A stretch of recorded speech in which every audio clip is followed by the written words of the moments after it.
Ada luka yang gak kelihatan, tapi kamu rasakan setiap hari.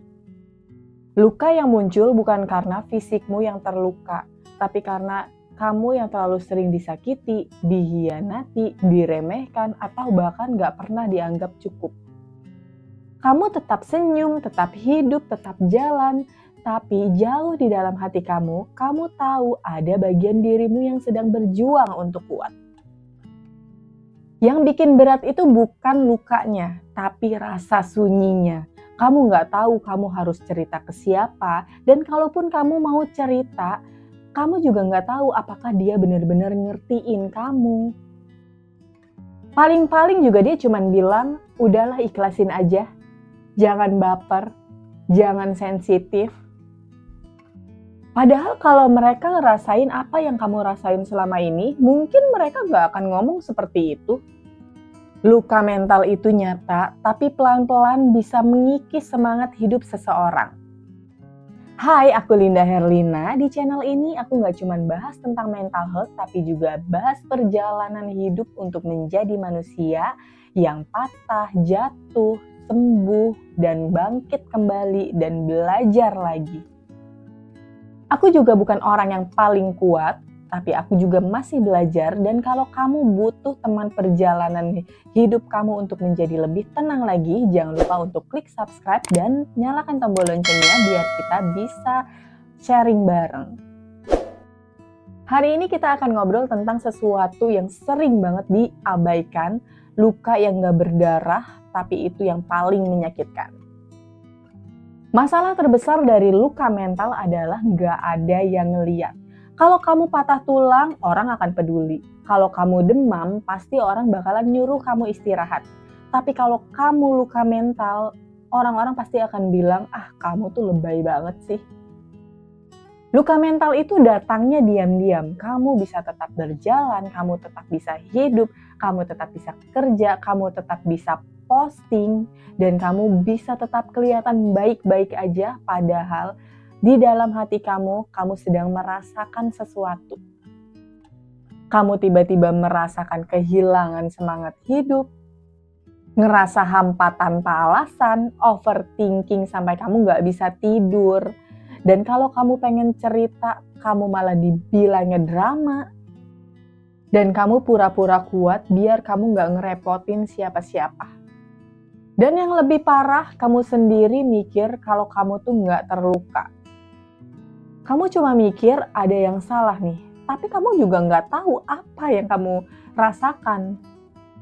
Kamu akan cuma terus berjalan sambil kamu mikir masalahnya itu akan hilang sendiri. Padahal tuh nggak bisa semudah itu. Luka yang dipendam itu nggak akan hilang, dia itu akan numpuk dan suatu saat nanti dia bakalan meledak. Jadi sesuatu yang bisa bikin kamu cemas, trust issue, insecure, bahkan kehilangan diri kamu sendiri. Dan kalau misalkan itu dibiarkan begitu aja, kamu lama-lama akan kehilangan kepercayaan diri kamu sendiri, kehilangan pekerjaan, kehilangan teman, bahkan kehilangan arah hidup kamu. Tapi sebelum kita bisa sembuh, kita harus tahu dulu luka itu tuh berasal dari mana. Karena nggak mungkin luka itu datang tiba-tiba, pasti ada cerita di balik itu. Luka mental itu jarang muncul karena satu kejadian besar aja. Kadang tuh ya, dia itu muncul sedikit demi sedikit dari pengalaman hidup kita sendiri. Ada yang terluka karena keluarga, tumbuh di rumah yang dingin, penuh tuntutan, tapi jarang ada pelukan. Selalu dibanding-bandingkan. Dengar kalimat kayak kamu kurang ini, kamu harusnya lebih dari itu, kamu gak pernah cukup, sampai akhirnya kamu tumbuh jadi orang yang gak pantas atau merasa gak layak untuk dicintai. Ada juga yang terluka karena cinta, kamu udah dihianati setelah kamu kasih kepercayaan penuh ke dia. Ditinggal tanpa alasan setelah dia kasih harapan. Dikasari secara emosi sampai kamu kehilangan diri kamu sendiri. Lalu kamu percaya kalau cinta itu menyakitkan. Padahal kamu cuma salah ketemu orang aja. Ada juga luka yang datang dari masa lalu yang nggak pernah selesai. Trauma dibully, diremehkan terus, selalu disalahkan padahal kamu nggak kenapa-napa. Atau dilepas berkali-kali sampai kamu takut untuk dekat dengan siapapun. Dan luka mental itu bentuknya macam-macam. Ada yang jadi people pleaser, ada yang sulit banget bilang enggak, gampang ngerasa bersalah dan takut banget kehilangan. Ada juga malah yang hatinya tuh jadi dingin, bukan karena dia itu sombong, tapi karena hatinya itu penuh dengan luka. Dan yang paling sedih adalah kamu terlihat normal di depan orang lain. Kamu tetap bisa tertawa, kamu bisa tetap tersenyum, kamu tetap bisa bekerja. Tapi mereka nggak tahu seberapa kuatnya kamu berjuang untuk bisa tetap waras. Tenang, kalau kamu lagi ngerasain hal ini, kamu nggak rusak. Kamu cuman terluka. Dan luka itu tuh bisa sembuh asal kamu nggak pura-pura kalau kamu tuh lagi baik-baik aja. Luka mental itu bahaya bukan karena langsung kelihatan, tapi karena pelan-pelan itu akan mengubah diri kamu sendiri. Awalnya kamu akan mulai merasa sedih, lama-lama kamu akan mulai overthinking. Dan yang lebih parahnya lagi, kamu akan mulai nggak percaya sama satu orang pun, bahkan sama orang yang tulus sama kamu. Takut disalahpahami, jadi kamu lebih pilih diam.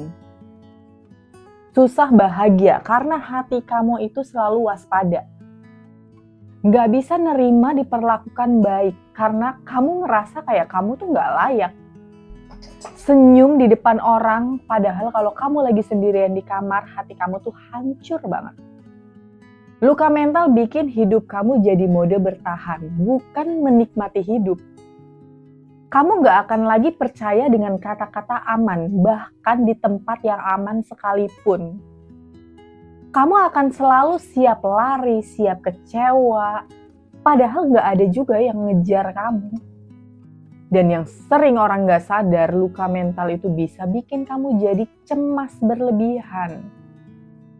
Jadi insomnia, kamu jadi susah banget buat tidur. Emosi yang meledak tiba-tiba, dan kamu jadi burn out, bahkan kamu sampai kehilangan diri kamu sendiri.